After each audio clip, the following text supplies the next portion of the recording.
बिस्मिल्लाहिर्रहमानिर्रहीम। अस्सलामुअलैकुम नाजरीन, मिक्स्ड इन्फो टीवी के नए प्रोग्राम के साथ मैं हूं जाहिद फ़ारूक। नाजरीन, आज 31 मई 2021 और पीर का दिन है।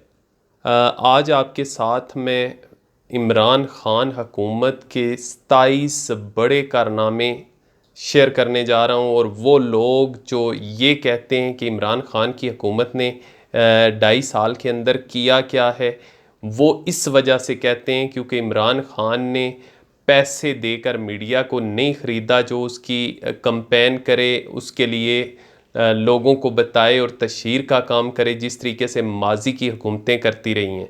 और मीडिया उन तमाम कारनामों पर उस तरीके से उसकी पजीराई नहीं कर रहा, उस तरीके से लोगों को के साथ शेयर नहीं कर रहा जिस तरीके से ये कारनामे सर अंजाम दिए गए। और ऐसे हालात के अंदर जब दुनिया भर की मेशत डूब रही थी, तो ऐसे हालात में इमरान ख़ान ने पाकिस्तान की मेशत को ना सिर्फ अपने पाँव पे खड़ा किया, इसके अलावा और बहुत सी खुशखबरियाँ हैं इस वीडियो के अंदर। और वो लोग जो आपसे सवाल करते हैं कि इमरान ख़ान के हवाले से बताएं कि इमरान ख़ान के कारनामे क्या हैं, ये तमाम 27 कारनामे आप उनके साथ शेयर कर सकते हैं जो ऐसे हालात में इमरान ख़ान की तरफ से सामने आए जब इमरान ख़ान को जो पाकिस्तान मिला उसका ख़जाना बिल्कुल ख़ाली था। लेकिन यहाँ तक वो कैसे लेके पहुँचा, मैं मज़ीद इस पे बहस नहीं करता, इख्तिसार के साथ, क्योंकि 27 कारनामे मैंने अपने पास ये लिख के रखे हैं ताकि आपके साथ पूरे के पूरे शेयर कर सकूं। व्यूवर्स, सबसे पहले बढ़ते हैं पहले कारनामे के ऊपर। किसी भी मुल्क की तरक्की का दारोमदार उसकी जीडीपी पे होता है, उसकी जो तरक्की की शरह है उस पे होता है कि कितना वो जीडीपी हासिल करता है।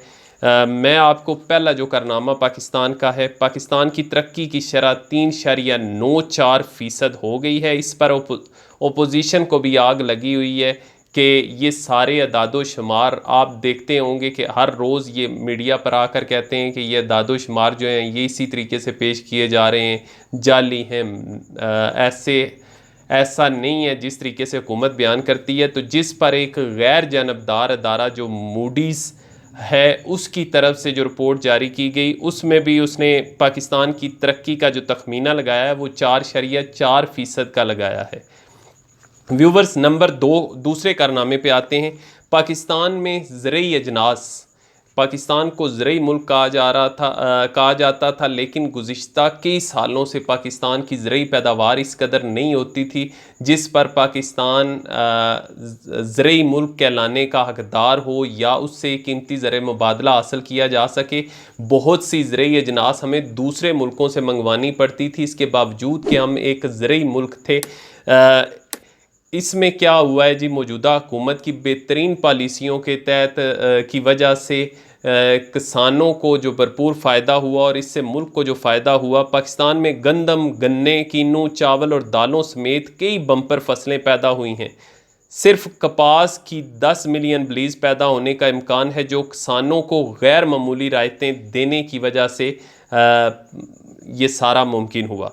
व्यूवर्स, उसके बाद हम आते हैं जी, और ये भी एक अंदाज़ा लगाया जा रहा है कि ये जो फसलें हैं आने के बाद, इन फसलों के सामने आने के बाद या इन फसलों की जब पैमाइश की जाएगी, ये सारी चीज़ें देखी जाएंगी, तो शरह नमू जो है वो 1.5% मज़ीद बढ़ जाएगी। यानी आप ख़ुद सोचें कि जो 3.94% पे अगर इसमें 1.5% मज़ीद बढ़ा दें तो ये कहाँ पे पहुँच जाती है।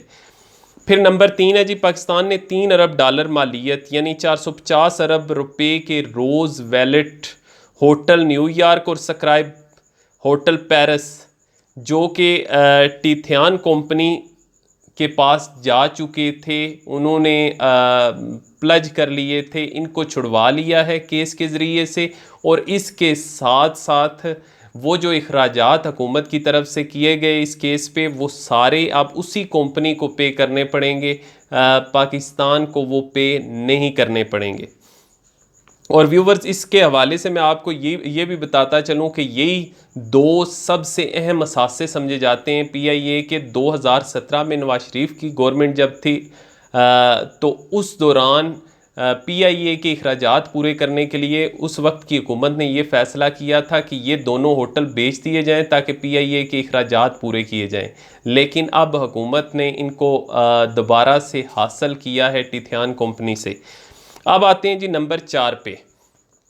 इमरान खान हुकूमत ने 2 साल में नून लीग का जो छोड़ा हुआ करंट खसारा था 19.2 अरब डॉलर का, उसको न सिर्फ उससे जान छुड़वाई है बल्कि करंट खसारे से इसको नफ़े की शरह में लेके आए हैं और 950 करोड़ मुनाफे में बदल दिया है। फिर उसके बाद नंबर 5, पाकिस्तान के अंदर सस्ती बिजली के हवाले से इमरान खान मसलसल ये आवाज़ उठाते रहे हैं कि जो बिजली के ये जो रेंटल पावर मंसूबे लगाए गए, इससे आम आदमी की जेबों पर बहुत ज़्यादा बोझ पड़ा और वो बिजली पैदा करें ना करें हमें फिर भी उन्हें पैसे देने पड़ते हैं। उससे जान छुड़वाने के लिए वो बहुत से काम कर रहे हैं। वो बिजली को पानी पर कन्वर्ट करने के लिए डैम बन रहे हैं। वो इतने अरसे के बाद, यानी अयूब खान के बाद पहली दफ़ा ये डैम बन रहे हैं। तो इसके साथ साथ जो फौरी तौर पे काम हुआ वो कराची में एटमी बिजली घर की तकमील हुई और कौमी ग्रिड में तकरीबन 1100 मेगावाट का इजाफा हुआ। और इस साल कहा जा रहा है कि कराची वालों को गर्मी की शिद्दत में बिजली की लोड शेडिंग से बचाने की भरपूर कोशिश की जाएगी। अब आते हैं नंबर 6 पे। नंबर 6 में क्या है जी, ऐसे हालात के अंदर जहां कोविड की सिचुएशन है और जो अपोजिशन पार्टीज़ हैं हुकूमत को ये इल्ज़ाम देती हैं कि हुकूमत ने वैक्सीन नहीं ख़रीदी, लोगों से अतिया मांग रही है, दूसरे ममालिक से अतिये के तौर पे वैक्सीन मांग रही है। तो ऐसे हालात के अंदर पाकिस्तान उन ममालिक की फ़हरिस्त में शामिल हो गया जो अपनी कोरोना वैक्सीन ख़ुद तैयार करेंगे। पाकिस्तान ने पाक वैक के नाम से अपनी कोरोना वैक्सीन बना ली। व्यूवर्स, इसके साथ साथ मैं ये भी बताता चलूँ कि मास्क और वेंटिलेटर के बाद कोरोना वैक्सीन बनाने वाले दुनिया के चंद ममालिक में पाकिस्तान ने अपना नाम शामिल करवा लिया है। फिर इसके साथ नंबर 7 है जी स्टॉक एक्सचेंज, जिसमें अक्सर हम सुनते थे कि मंदी का आलम है, ये जो हिस्सेज हैं वो इतना कारोबार गिर गया। अब काफ़ी दिनों से ये चीज़ सुनने को नहीं मिल रही बल्कि उसमें बड़ी तेज़ी से इजाफा हो रहा है और तमाम रिकॉर्ड टूट चुके हैं। एक ही दिन में 2 अरब हिस्सेस का कारोबार, ये भी एक बड़ा रिकॉर्ड है जो इमरान खान की गवर्नमेंट के दौरान हुआ। फिर इसके साथ साथ नंबर 8 पे अगर हम बात करें तो इस साल की पाकिस्तान की इंडस्ट्रीज़ ने 9%, कंस्ट्रक्शन ने 8% और ज़राअत ने 2.8% और सर्विसेज सेक्टर ने 4.4% तक तरक्की की। ये तरक्की की शरह है मौजूदा गवर्नमेंट की। फिर उसके बाद नंबर 9, फ़लस्तीन का जो मसला पेश आया इन्हीं हालिया दिनों के अंदर, इसके नतीजे में पाकिस्तान ने अपना किरदार मनवाया दुनिया के दूसरे ममालिक के सामने। और पाकिस्तान की कोशिशों का आप इससे अंदाज़ा लगा लें कि इसराइल के ख़ुद जो वज़ीर आज़म है उनकी तरफ से ट्वीट किया गया पाकिस्तान के ख़िलाफ़, और जो पाकिस्तान की कोशिशें थीं ये उनकी तरफ से इस तरीके से पाकिस्तान के ख़िलाफ़ ट्वीट किया जाना ये ज़ाहिर करता है कि पाकिस्तान ने भरपूर कोशिश की और भरपूर सफारतकारी की। तो मसला फ़लस्तीन पर पाकिस्तान ने अक़वाम मुत्तहिदा समेत तमाम आलमी फ़ोरम पर भरपूर और कामयाब सफारतकारी की। फिर उसके बाद नंबर 10, रूस ने सूर से पोर्ट कासम तक 1122 kilometre north south gas pipeline बनाने का ऐलान किया और हालिया दिनों के अंदर ये मुआहदा हुआ है और इस पर दस्तखत हुए दोनों ममालिक के। इसका 74% नफ़ा पाकिस्तान और 24% रूस लेगा और ये रूस की पाकिस्तान में मज़ीद सरमायाकारी के दरवाज़े खोलेगा। व्यूवर्स, उसके बाद नंबर 11 मैं आपके साथ शेयर कर दूं, वापडा ग्रीन बॉन्ड के ज़रिए से $500 मिलियन जमा करने का फ़ैसला किया गया है और किया गया था, लेकिन आलमी मार्केट में इस पर $1.8 अरब या $1800 मिलियन तक जो बिड गई और पाकिस्तानी बॉन्ड पर आलमी मार्केट का भरोसा बढ़ गया। यानी जो तखमीने लगाए गए थे वो कम थे और इससे आलमी मार्केट के अंदर जो बोली लगी वो इससे कई गुना ज़्यादा थी। फिर उसके बाद नंबर 12 पे मैं आपके साथ शेयर कर दूं, सोशल मीडिया का दौर है। फेसबुक ने पाकिस्तान की तारीख में पहली बार पाकिस्तान के 8 शहरों में 1.5 करोड़ सार्फिन के लिए अपनी फाइबर ऑप्टिक बिछाने का फैसला किया है। फिर नंबर 13 पे जो मौजूदा गवर्नमेंट का कारनामा है, पाकिस्तान की आईटी एक्सपोर्ट्स 1.7 अरब डॉलर हो गई हैं और जल्द ही 2 अरब डॉलर जो है वो इसका इंसा अबूर करने के लिए बिल्कुल तैयार है।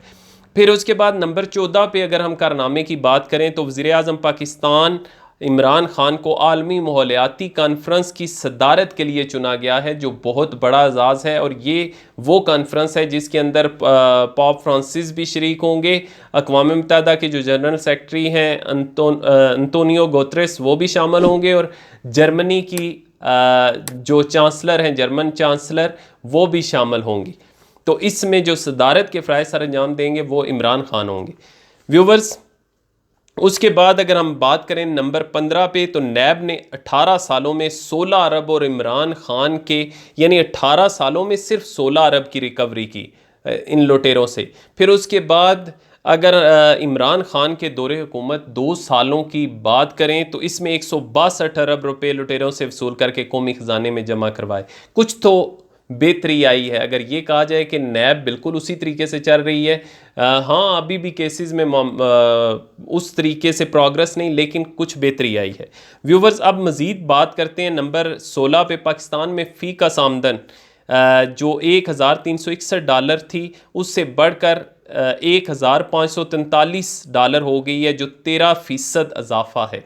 फिर उसके बाद नंबर 17 पे जो मौजूदा गवर्नमेंट की कामयाबी है वो ये है जी कि मोहम्मद डैम अपनी तकमील के करीब पहुंच गया, और जबकि दीगर 10 जो डैम हैं उन पर तेज़ी से काम हो रहा है। और ये मैं आपको बता दूं कि ये अयूब दौर के बाद पहली दफ़ा डैमों पे इतना ज़्यादा काम, क्योंकि ये एक लंबे अरसे का काम होता है और इस पर ज़्यादा इन्वेस्टमेंट होती है, और ये नज़र नहीं आता मोटरवेज़ की तरह और दूसरी चीज़ों की तरह जो साबका हुकूमतें करती रहीं। इस वजह से वो इस पर ख़र्च नहीं करते थे, लेकिन इसका फ़ायदा जो है वो पाकिस्तान की बहुत सी ना सिर्फ इंडस्ट्रीज़ को होता है, ज़रूरी हवाले से फ़ायदा होता है, पानी क्योंकि महफूज होता है, और इसके साथ साथ बिजली जो पैदा की जाती है उससे सस्ती बिजली पैदा होती है। व्यूवर्स, उसके बाद हम आते हैं जी नंबर 18 पे। शेखुपुरा में नवाज शरीफ की 10 करोड़ रुपए की अराजी जो है वो नीलाम की गई, और ये इस बात को जाहिर करता है कि माजी के अंदर जो नूरा कुश्ती होती थी वो नहीं है, बल्कि पहली दफ़ा किसी ताकतवर शख्स की जो अराजी थी उसको नीलाम किया गया। फिर उसके बाद नंबर 19 मैं आपको बता दूं, जावेद हाशमी के हवाले से। जावेद हाशमी के कब्ज़े से करोड़ों रुपए मालियत की सरकारी ज़मीन छुड़ा ली गई है।